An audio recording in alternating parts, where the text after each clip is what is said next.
I once worked as a housing inspector. A new client had purchased a house, and I was tasked to go and inspect it. From the information on hand, the house was a very old home, built 1908, and was quite the derelict. I was in no hurry to inspect the house, in my honest opinion, so scheduled it for my last stop of the day. I did my jobs as per normal and then made my way to the house. I parked my car on the road, and as I walked up the path, nothing extraordinary jumped out at me. It was a run-down 3-story house. For me, it was just your run-of-the-mill wreck. I guess the buyers had walked through and seen some potential in the home, but I could see none. It was getting on to dusk, and as I didn't have the key for the front door, I made my way around to the rear of the property to access the rear door. As I came around the back of the house, I noticed that the back door itself opened up into a large kitchen.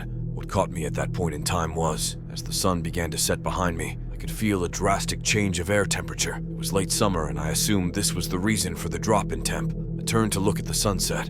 Noting that the cloud cover gave the sky a nice crimson hue, I turned back towards the door, and that's when I saw it. On the other side of the kitchen was a door that led into a hallway, which in turn led to the front door. The front door had colored glass, but what was standing in the darkness of the hallway to this day still makes the hair of my neck stand up. There was a silhouette of a man. Judging from the build, I could tell it was a man. There was no distinguishable features to see, just a black silhouette. What happened next froze me to the spot, where his face was, 2 eyes opened. They were the color red, unblinking and unmoving. Those eyes glowed red, and I could tell they were looking right at me. At first, I couldn't look away. Those red orbs seemed to stare straight into my soul, and I found myself transfixed, staring back. Every fiber in me told me I should run, but I could not move. I stared unblinking at the red eyes, and they in turn stared unblinking back at me. My eyes began to water, and I blinked to clear them, but as I opened my eyes again, the silhouette was gone. I freaked. I quickly ran around the house, jumped in my car, and sped home. What would normally take me 25 minutes to drive home only took me 10, as I couldn't get away fast enough. In my report, I wrote that the house and some structural issues that could not be remedied, and the house was eventually torn down. In its place is now a housing unit with 6 3-bedroom homes.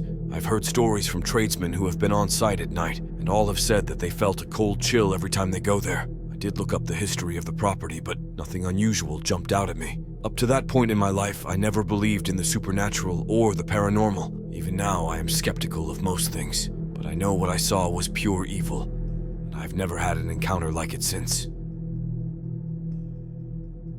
I didn't work in the forest back then, but spent a lot of time there and had a terrifying thing happen the late summer of 1981 outside of Lapine, Oregon. My mom had passed away in January of that year, and my dad felt like we needed some bonding time with a little escape from town for a few days. The campsite was on a property belonging to a friend of my dad's named Jerry, and was northeast of Lapine by 20 miles or so. I've looked at maps since then and have no idea where it was. It was a long time ago, and as a 13-year-old, I wasn't paying attention. We left Portland on a Monday, close to noon, and got to the campsite about 4 hours or so later, around 4 or 4:30. The campsite was quite a ways down a fairly rough gravel road that turned to dirt single track after the first 5 or 6 miles. My dad remarked that he didn't think anyone had been there in quite a while, based on his friend Jerry's statements and the amount of overgrowth on and around the road. We got to the site and set up camp, which was in a small clearing at the end of the road. Camp was simply parking the van, pulling out the awning, old school with poles and ropes, unloading the cooler, making a fire pit,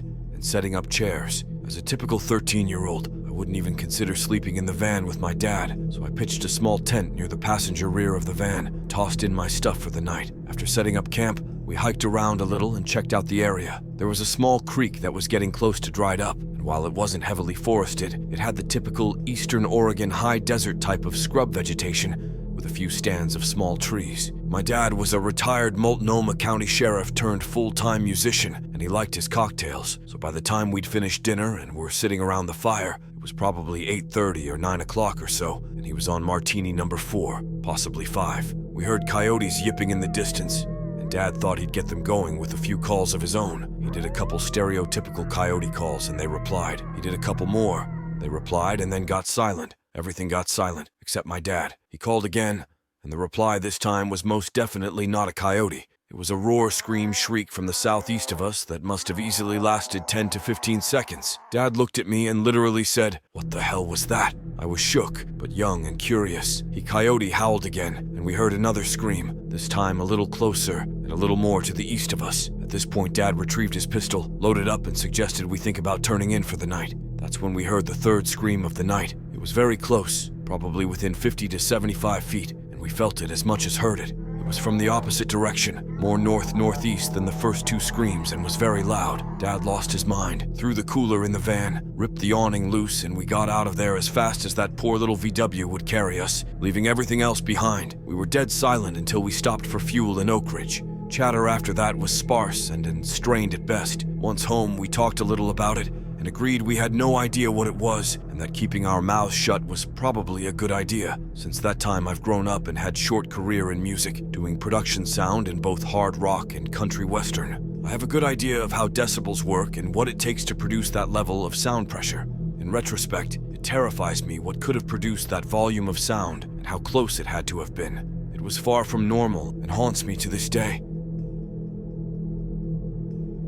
When I was a young teen, our church sent us a long road trip to a youth camp up deep into the Colorado mountains. It was a cool camp, and I was having a good time with all the outdoor activities and such. I'd been assigned to a cabin with about a dozen other boys my age and a camp counselor who was a really awesome guy. One day we went on a full-day hike further into the mountains and got to a point before turning back where people could do whatever they wanted for an hour or so. Our counselor had told me and 3 other guys that the previous week he'd gone exploring with another counselor and found what appeared to be an abandoned cabin not too far from where we currently were. He hadn't had a chance to check it out, so asked if we'd like to go while everyone else messed around. I don't remember how far it actually was, but I remember as soon as we came into a clearing and saw the cabin, all the noises of the forest stopped and it became eerily quiet. I also couldn't shake the feeling that we were being watched from the trees. The cabin looked normal enough, and as we got closer, the counselor peered into the windows. He informed us that it looked mostly empty inside and that he was going to check the door. When he went to the front door, he found it already cracked open, so he walked in. We followed closely behind and entered into an empty front room comprising half of the cabin. Again, I felt like eyes were glaring at us from the woods,